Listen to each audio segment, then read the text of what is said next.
Un grand V à toutes les futures motardes et à tous les futurs motards. Je vous souhaite la bienvenue dans ce neuvième épisode de la chaîne ETM Podcast et aujourd'hui on va ouvrir un nouveau chapitre relatif à la circulation routière. Et j'en vois déjà quelques-uns s'en moquer ouvertement, prétendant connaître par cœur les réglementations puisqu'ils ont eu leur permis B le mois dernier et qu'ils ont fait 73 km avec leur 207 d'occasion. Mais calme-toi Julien Peugeot, puisque ce podcast concerne l'ETM, nous allons discuter circulation, certes, mais axé sur la moto. Alors, ce chapitre sera divisé en deux épisodes. Dans le premier, donc celui-ci, nous ferons un focus sur deux points jugés essentiels, la signalisation et le positionnement sur la chaussée. Et évidemment, qui dit signalisation dit également contravention.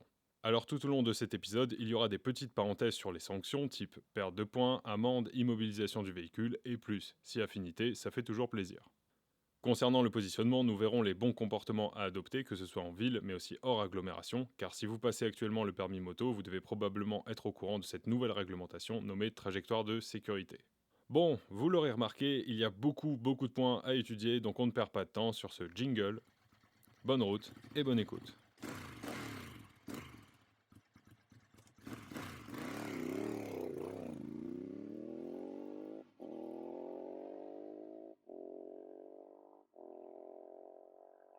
Comme la célébrissime Bimota 500 V2, cet épisode sera en deux temps. Dans un premier temps, nous reviendrons globalement sur la signalisation et sur certains marquages au sol. Puis, dans un second temps, nous discuterons du placement sur la chaussée en tant que motard. C'est parti, on attaque tout de suite. Et attention, j'arrive avec une information des plus fracassantes pour commencer cet épisode. Tous les panneaux ont une signification bien précise, rien n'est laissé au hasard sur la route, voilà. Alors évidemment, nous n'allons pas revenir sur tous les panneaux un par un, car c'est un podcast, et donc l'intérêt est assez limité, puisque c'est visuellement que ça se passe. Cependant, pour ne pas paniquer à la vue de certains panneaux, sachez que pour la plupart, il suffit simplement de les décomposer, et généralement, cela se fait en trois temps. Vous avez la forme, puis la couleur, puis la précision à l'intérieur. Et potentiellement un ou plusieurs panonceaux en dessous pour préciser certaines informations, il faut juste faire preuve de bon sens. Alors rapidement, concernant les formes et les couleurs. Tout d'abord, vous avez les fameux panneaux triangulaires qui annoncent un danger.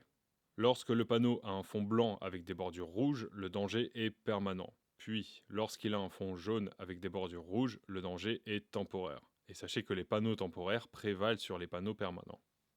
Ces panneaux de danger sont situés avant la zone dangereuse, pour plus d'efficacité, et donc préconisent d'adapter son allure, de rester sur ses gardes ou même de préparer une manœuvre.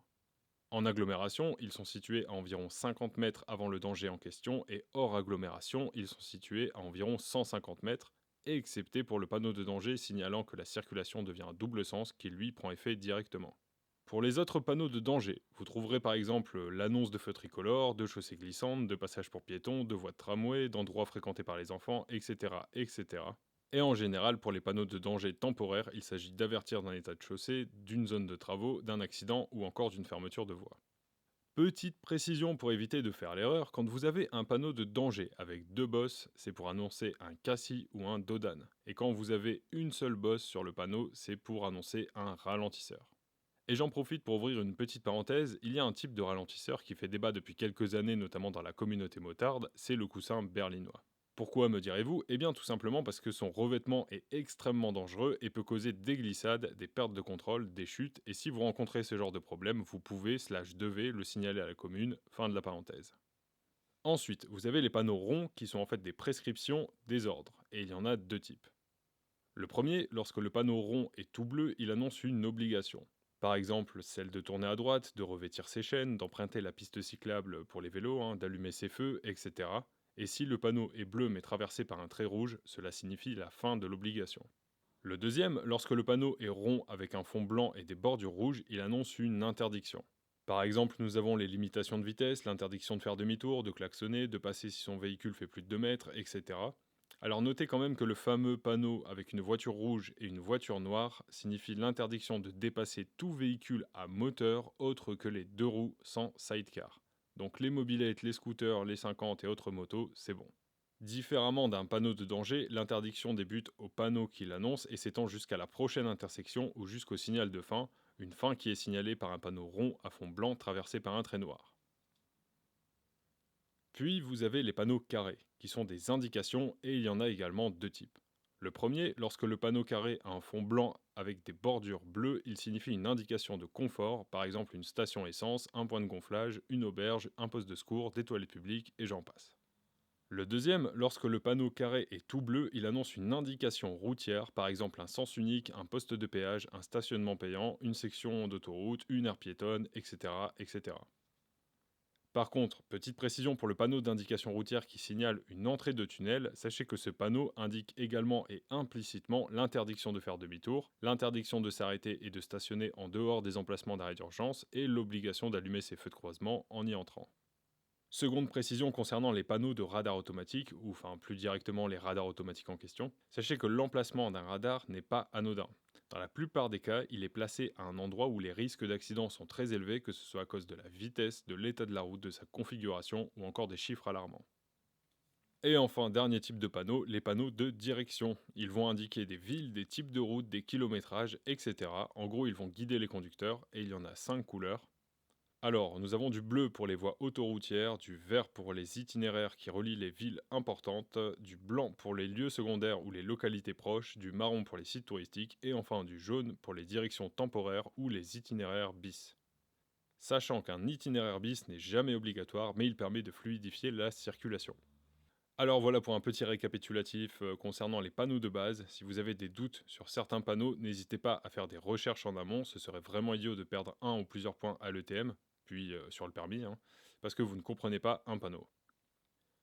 Ensuite, petit rappel, la signalisation peut également être dynamique, délivrant ainsi des messages en temps réel pour prévenir un danger, informer d'une situation ou encore gérer le trafic.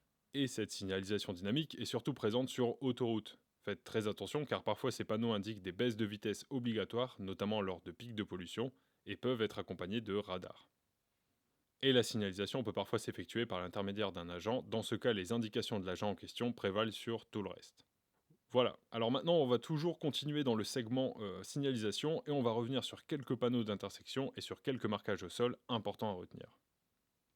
Et on va commencer par un panneau essentiel que beaucoup semblent oublier, c'est le panneau stop, où il faut obligatoirement stopper le véhicule à la ligne et même s'il n'y a personne à gauche et à droite, vous devez marquer l'arrêt de manière significative, donc revenir en première, compter 1, 2, 3, puis repartir.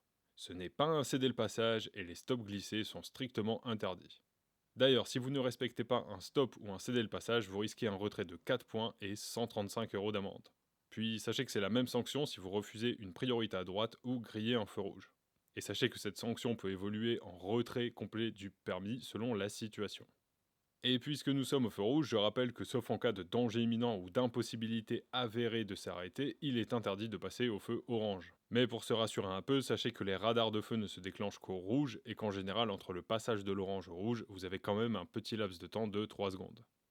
Ensuite, si vous croisez un losange à bord blanc et à fond jaune, il s'agit d'une route à caractère prioritaire. Et donc, en théorie je précise, vous avez la priorité de passage. Mais les intersections sont des zones extrêmement dangereuses et engendrent beaucoup d'accidents, surtout pour les motards. Car malheureusement, avoir la priorité n'est pas un droit absolu, et certains se moquant ouvertement du code de la route, à l'approche d'une intersection, on ralentit, on observe, on essaie de croiser le regard des autres conducteurs, et on passe en toute sécurité en gardant le pied sur le frein. N'ayez jamais confiance dans la conduite des autres et anticipez au maximum les intersections. D'ailleurs, pour cela, il faut être très attentif et très efficace dans le traitement des informations. Il faut regarder la configuration de la route, les panneaux et les marquages au sol. Car oui, par terre aussi, il se passe des choses. De ce fait, transition, concernant les lignes blanches, vous avez tout d'abord la fameuse ligne continue ou séparation de voies, qui délimite la voie et qu'il est interdit de franchir ou de chevaucher sous peine d'un retrait de 4 points et d'une amende de 135 €. Puis vous avez la ligne discontinue qui, elle, peut être franchie mais uniquement pour dépasser ou changer de direction. On continue avec la ligne de dissuasion qui peut autoriser le dépassement sur des routes étroites ou sinueuses mais seulement de véhicules très lents. Et enfin, vous avez la ligne mixte qui mêle continu d'un côté et discontinu de l'autre, où bien sûr il faut tenir compte de la ligne qui est plus proche de soi sur la voie. Autre spécificité niveau marquage, ce sont les voies réservées. Donc vous avez par exemple les pistes cyclables et les sas vélos, les chemins piétonniers, les voies réservées aux taxis ou encore les voies réservées pour les véhicules lents qui ne peuvent circuler à plus de 60. Puis vous avez surtout les voies de bus.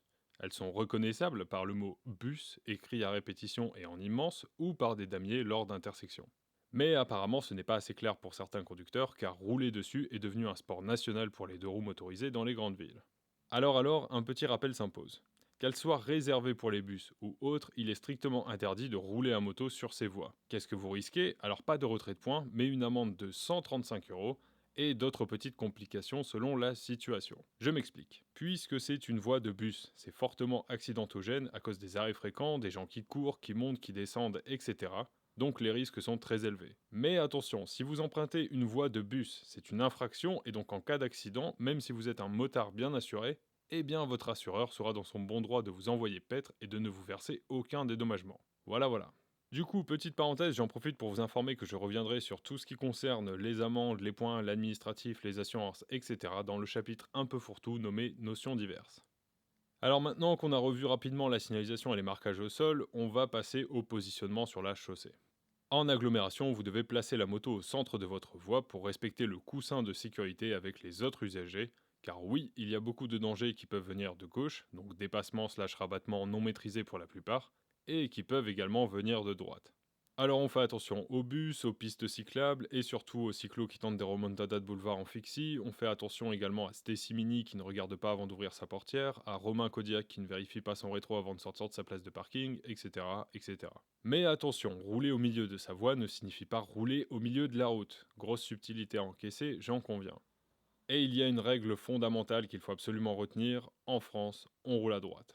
Si vous avez plusieurs voies qui vont dans le même sens et que vous n'avez aucun dépassement ou évitement à effectuer, eh bien vous devez vous trouver dans la voie de droite. Alors je sais bien que dans les grandes villes, voie de droite, de gauche, du milieu, ça ne veut plus dire grand chose, c'est juste la voie du bordel maintenant. Mais rester inutilement à gauche ou au milieu peut quand même coûter 3 points en moins sur votre permis et 135 € d'amende. Et si vous voulez changer de direction comme mentionné dans l'épisode précédent, il faut respecter la règle RAS qui signifie regarder, avertir, se placer, et effectivement, s'il n'y a rien à signaler, vous pouvez vous insérer. Avec le clignotant évidemment, sinon vous risquez quand même 3 points en moins et 35 € d'amende. De plus, lorsque vous voulez tourner à droite ou à gauche à un stop ou à un céder le passage, il faut placer sa moto en conséquence, donc ne restez pas au milieu de la voie si vous tournez. Par contre, faites très attention aux automobilistes qui pourraient mal comprendre vos attentions, c'est pour ça qu'il est indispensable de mettre son clignotant. Et puisqu'on parle de clignotant, de tourner à droite ou à gauche, etc., forcément on devait discuter rond-point, c'était écrit. Alors on va de suite mettre de côté certains rares ronds-points sans signalisation, hein. Si vous ne croisez pas de panneau, c'est un régime de priorité à droite. Bon voilà, ça c'est fait, on passe à autre chose. Pour les ronds-points classiques, entre guillemets, c'est priorité à gauche. Et comment s'insérer et comment se placer, c'est la grande question que malheureusement trop peu de personnes se posent, car oui, le rond-point est terre de klaxon et de discorde. Pour faire simple, il y a 3 points essentiels à retenir. Tout d'abord la position, il faut savoir se placer, donc à droite pour aller à droite ou tout droit, et à gauche pour aller à gauche ou faire demi-tour. Ensuite, il faut savoir communiquer. Alors, on communique avant de s'insérer et on communique avant de sortir. Merci les clignotants, c'est gratuit. Et il faut tout simplement faire très attention. Alors, on fait attention lors des changements de voie, on fait attention à ces angles morts, on fait attention à tous les autres usagers, etc. Et n'oubliez pas que si vous changez de voie, vous perdez la priorité. Et puis, si vous êtes perdu dans le rond-point et vous voulez refaire un tour pour vous rediriger, il faut rester dans la voie extérieure. Ensuite, pour le placement hors agglomération, eh bien là, il faudra rapprocher votre moto du bord droit de votre voie, sans non plus prendre le risque de se mettre dans le fossé, évidemment. Et pour les virages, il faut dorénavant respecter la trajectoire de sécurité. Pour faire simple, on adapte son allure. Virage à droite, on se décale à gauche vers l'axe médian et dès que la sortie du virage est visible, on se replace à droite. Virage à gauche, on reste à droite et dès que la sortie du virage est visible, on se rapproche légèrement de l'axe médian. Alors pour éviter tout quiproquo, sachez que le non-respect de la trajectoire de sécurité n'est pas sanctionnable en soi, en termes de perte de points et d'amende. Tant que vous restez dans votre voie, il n'y a aucun souci. Par contre, cela peut être sanctionnable lors du passage de l'épreuve circulation, le but étant de savoir appréhender des virages parfois techniques, compliqués, sur toutes les routes et en toute sécurité. Et puisqu'on parle sécurité, on va terminer cet épisode en faisant un petit détour par une autoroute bouchonnée, donc ça sera en interfile. Alors quelques petites règles à retenir. Il faut mettre ses warnings, se placer entre les deux fils les plus à gauche, ne pas dépasser les 50 km/h, se repositionner dans une voie dès que la circulation reprend, ne pas faire d'interfile ailleurs que sur les routes à deux voies ou plus, limitées de 70 à 130 et séparées par l'interplein central, et surtout ne pas faire d'interfile lorsque votre moto dépasse 1 mètre de largeur, ça serait idiot. Puis enfin, ce n'est pas une obligation, mais n'hésitez pas à remercier les autres conducteurs qui facilitent votre passage, soit en tendant la main ou la jambe. Mais alors l'interfile, est-ce vraiment légal ? Eh bien, en réalité, l'Interfile est toujours en phase d'expérimentation dans plusieurs coins depuis janvier 2016, dont la Gironde, les Bouches-du-Rhône, le Rhône et l'Île-de-France. Mais il n'y a eu aucun vrai retour à ce sujet et aucune étude concluante et donc décisive n'a été publiée. De ce fait, c'est toujours officiellement en phase d'expérimentation, uniquement dans les localités précédemment citées.